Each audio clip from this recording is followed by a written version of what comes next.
What's up, guys? Back with another Bible study, still in the book of Daniel, Daniel 2. Now, in the second year of the reign of Nebuchadnezzar, Nebuchadnezzar had dreams, and his spirit was troubled, and his sleep left him. Then the king gave orders to call the magicians, the conjurers, the sorcerers, and the Chaldeans to tell the king his dreams. So they came in and stood before the king. The king said to them, I had a dream, and my spirit is anxious to understand the dream. Then the Chaldeans spoke to the king in Aramaic, O king, live forever. Tell the dream to your servants, and we will declare the interpretation. The king replied to the Chaldeans, The command from me is firm. If you do not make known to me the dream and its interpretation, you will be torn limb from limb, and your houses will be made of rubbish heap. But if you declare the dream and its interpretation, you will receive from me gifts and a reward and great honor. Therefore declare to me the dream and its interpretation. They answered a second time and said, Let the king tell the dream to his servants, and we will declare the interpretation. The king replied, I know for certain that you are bargaining for time, inasmuch as you have seen that the command from me is firm, that if you do not make the dream known to me, there is only one decree for you. For you have agreed together to speak lying and corrupt words before me until the situation is changed. Therefore tell me the dream, that I may know it, or that I may know that you can declare to me its interpretation. The Chaldeans answered the king and said, There is not a man on the earth who could declare the matter for the king. Inasmuch as there is no great king or ruler, inasmuch as no great king or ruler has ever asked anything like this of any magician or conjurer or Chaldean. Moreover, the thing which the king demands is difficult, and there is no one else who can declare it to the king except for the gods, whose dwelling is not with mortal flesh. Because of this, the king became indignant and very furious, and gave orders to destroy all the wise men of Babylon. So the decree went forth that the wise men should be slain, and they looked for Daniel and his friends to kill them, just as we see here in Revelation 13. It was also given him to make war with the saints and to overcome them. The saints, the wise men. So the decree went forth that the wise men should be slain, and they looked for Daniel and his friends to kill them. Then Daniel replied with discretion and discernment to Arioch, the captain of the king's bodyguard, who had gone forth to slay the wise men of Babylon. He said to Arioch, the king's commander, For what reason is the decree from the king so urgent? Then Arioch informed Daniel about the matter. So Daniel went in and requested of the king that he would give him time, in order that he might declare the interpretation to the king. Then Daniel went to his house and informed his friends Hananiah, Mishael, and Azariah about the matter, so that they might request compassion from the God of heaven concerning the mystery, so that Daniel and his friends would not be destroyed with the rest of the wise men of Babylon. Then the mystery was revealed to Daniel in a night vision. Then Daniel blessed the God of heaven. Daniel said, Let the name of God be blessed forever and ever, for wisdom and power belong to him. It is he who changes the times and the seasons. He removes kings and establishes kings. He gives wisdom to wise men and knowledge to men of understanding. It is he who reveals the profound and hidden things. He knows what is in the darkness, and the light dwells with him. To you, O God of my fathers, I give thanks and praise, for you have given me wisdom and power. Even now you have made known to me what we have requested of you. for you have made known to us the king's matter. Therefore Daniel went into Arioch, whom the king had appointed to destroy the wise men of Babylon, and went and spoke to him as follows: Do not destroy the wise men of Babylon. Take me into the king's presence, and I will declare the interpretation to the king. Then Arioch hurriedly brought Daniel into the king's presence and spoke to him as follows: I have found a man among the exiles from Judah that can make the interpretation known to the king. The king said to Daniel, whose name was Belteshazzar, Are you able to make known to me the dream which has been seen and its interpretation? Daniel answered before the king and said, As for the mystery about which the king has inquired, neither wise men, conjurers, magicians, nor diviners are able to declare it to the king. However, there is a God in heaven who reveals mysteries, and he has made known to King Nebuchadnezzar what will take place in the latter days.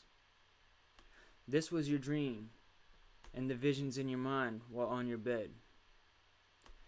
As for you, O king, while on your bed your thoughts turned to what will take place in the future, and he who reveals mysteries has made known to you what will take place. But as for me, this mystery has not been revealed to me for any wisdom residing in me more than any other living man, but for the purpose of making the interpretation known to the king, and that you may understand the thoughts of your mind. You, O king, looked, and behold, there was a single great statue. That statue, which was large and of extraordinary splendor, was standing in front of you, and its appearance was awesome. The head of that statue was made of fine gold, its breasts and arms of silver, its belly and its thighs of bronze, its legs of iron, its feet partly of iron and partly of clay. So what we're looking at is this statue here, the head of gold, chest and arms of silver, stomach and thighs of bronze, legs and feet of iron. You continued looking until a stone was cut out without hands, and it struck the statue on its feet of iron and clay and crushed them.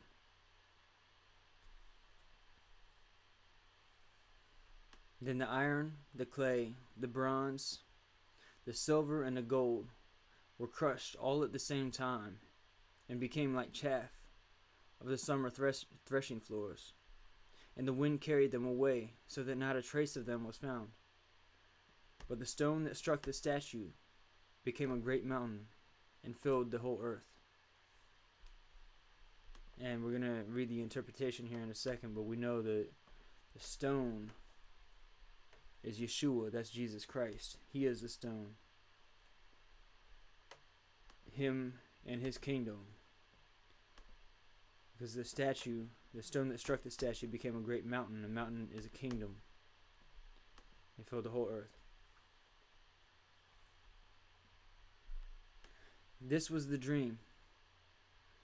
Now we will tell its interpretation before the king. You, O king, are a king of kings, to whom the God of heaven has given the kingdom, the power, the strength, and the glory.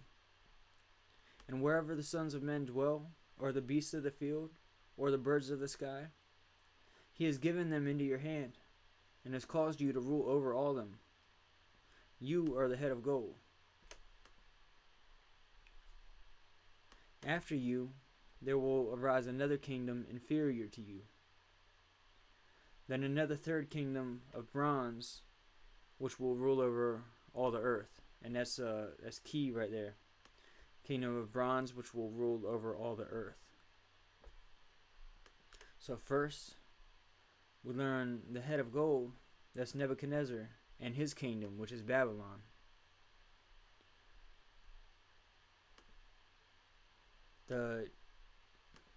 Which was 605 BC to 539 BC. It says, then after you will arise another kingdom inferior to you, which was the Medo-Persian Empire.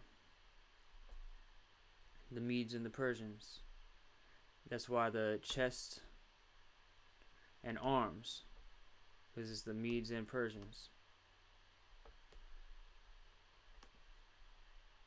And then another third kingdom of bronze, which will rule over all the earth. And the third kingdom of bronze, that's Greece. That's who came after the Medes and Persians, the Grecian Empire.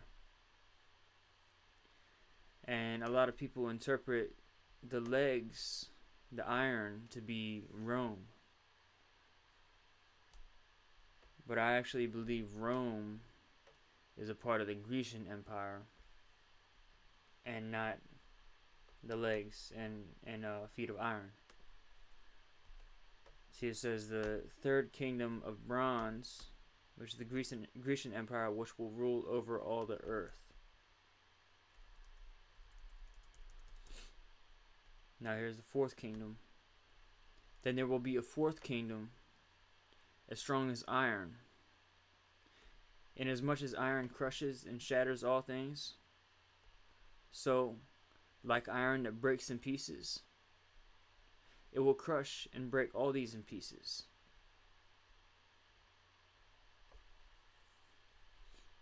In that you saw the feet and toes, partly of potter's clay, and partly of iron, it will be a divided kingdom, but it will have in it the toughness of iron. Inasmuch as you saw the iron mixed with common clay. Let me read that again.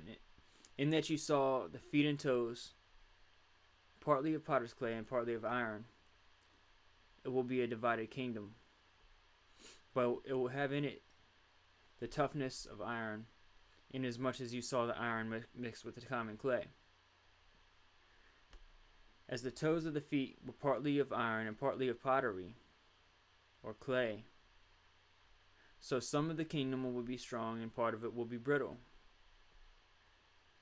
And in that you saw the iron mixed with common clay, they will combine with one another in the seed of men, but they will not adhere to one another, even as iron does not combine with pottery. So this fourth kingdom, strong as iron, this is the fourth beast kingdom.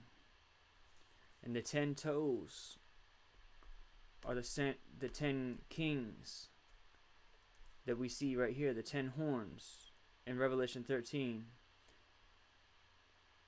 Then I saw a beast coming up out of the sea having 10 horns and 7 heads. That's the 10 toes.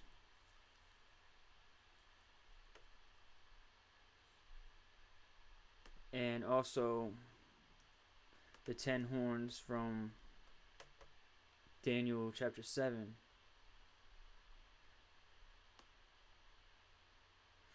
After this I kept looking in the night visions, and behold, a fourth beast, dreadful and terrifying, extremely strong. It had large iron teeth.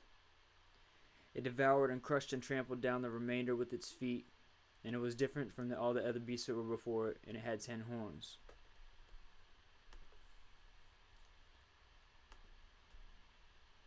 And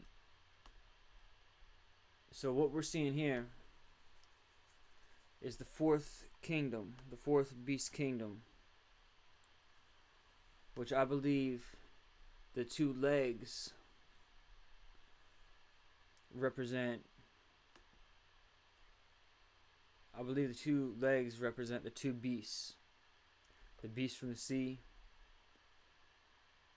and the beast from the earth, which are considered the false prophet and the beast. And the feet with the toes,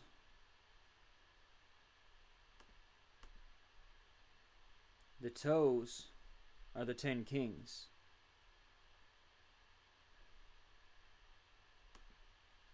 The feet is the rest of the kingdom, headed by the 10 kings, the 10 toes. And what we're seeing right here says, in that you saw the feet and toes, partly of potter's clay and partly of iron, it will be a divided kingdom. We read in Isaiah 64 verse 8, but now, O Lord, you are our Father. We are the clay, and you are potter, and all of us are the work of your hand. We are the clay, humans, human flesh. That's the clay. But the iron, we know when this day comes,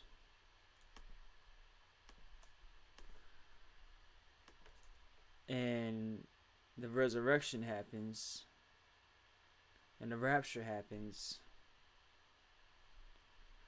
the dragon sweeps a third of the stars of heaven away and casts them to the earth. That's the fallen angels. That's the dragon and his angels being cast down, right? As we see right here. And the dragon was thrown down, the serpent of old, who is called the devil and Satan, who deceives the whole world. He was thrown down to the earth, and his angels were thrown down with him.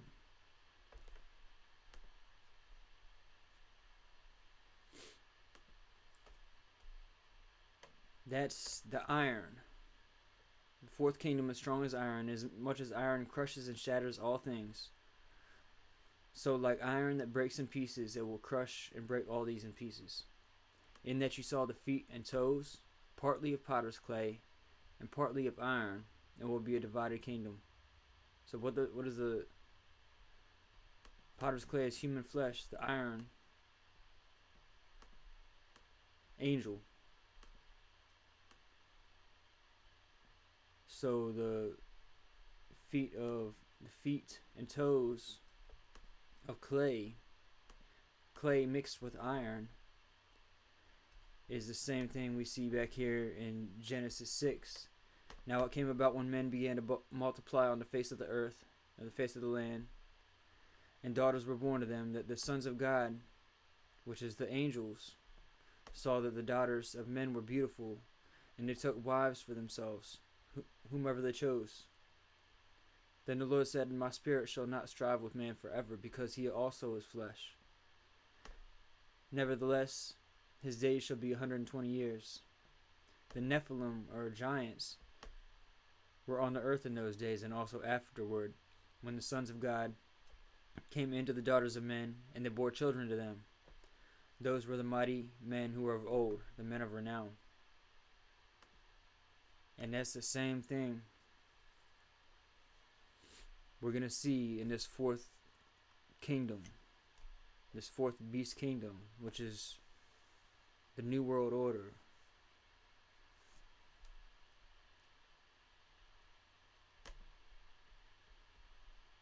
Which it seems they're trying to bring onto the scene right now with this whole coronavirus thing. So, in that you saw the feet and toes, partly of potter's clay and partly of iron, it will be a divided kingdom, but it will have in it the toughness of the iron, inasmuch as you saw the iron mixed with the common clay. As the toes of the feet were partly of iron and partly of pottery, meaning the 10 kings are also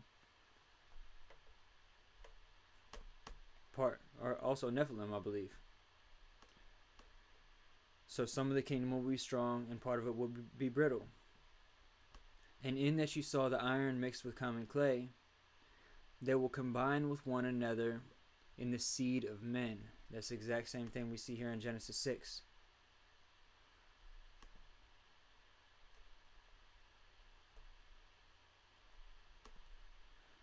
They will combine with one another in the seed of men, creating Matter of fact, there is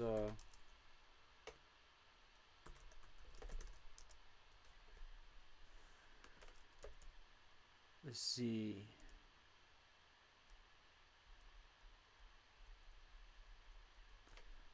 There's a scripture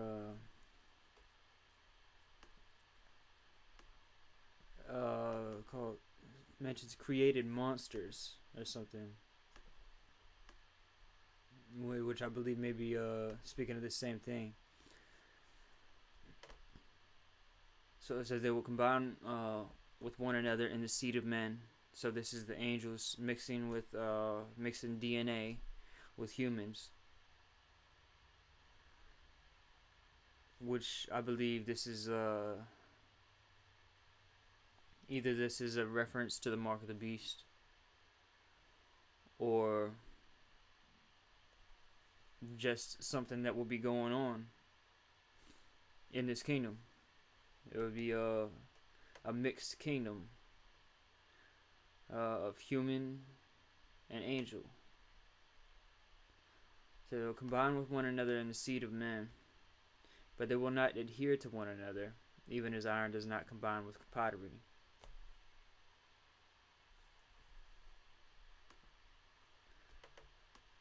Combine with one another to create offspring, or to create hybrid beings, but will not adhere to one another. They won't stick with one another. And that's the coming kingdom, the coming beast kingdom that is coming upon his world. In the days of those kings, the God of heaven will set up a kingdom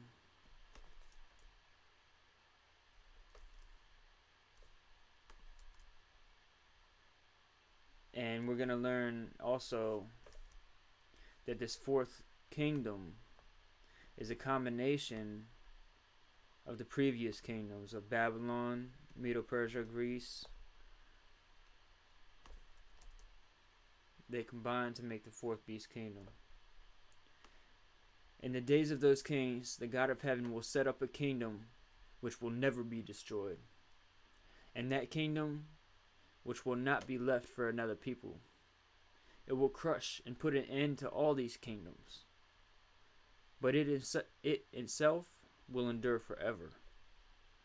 Inasmuch as you saw that a stone was cut out of the mountain without hands, and that it crushed the iron, the bronze, the clay, the silver, and the gold, the great God has made known to the king what will take place in the future. So the dream is true, and its interpretation is trustworthy. And that rock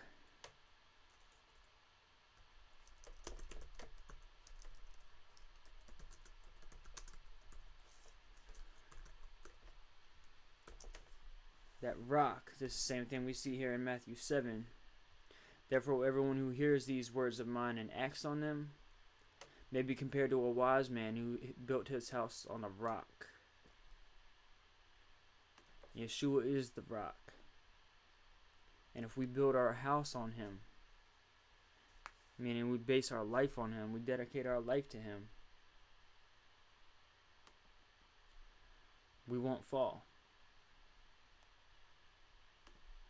And as much as you saw that a stone was cut out of the mountain without hands, and that it crushed the iron, the bronze, the clay, the silver, and the gold,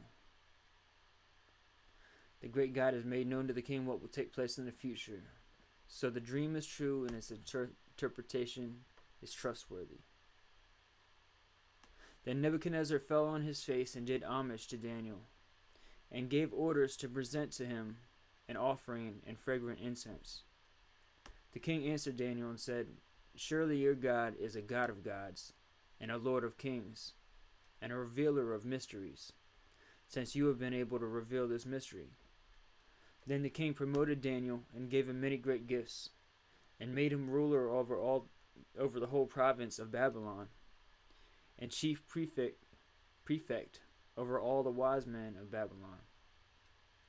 And Daniel made request to the king, and he appointed Shadrach, Meshach, and Abednego over the administration of the province of Babylon, while Daniel was at the king's court.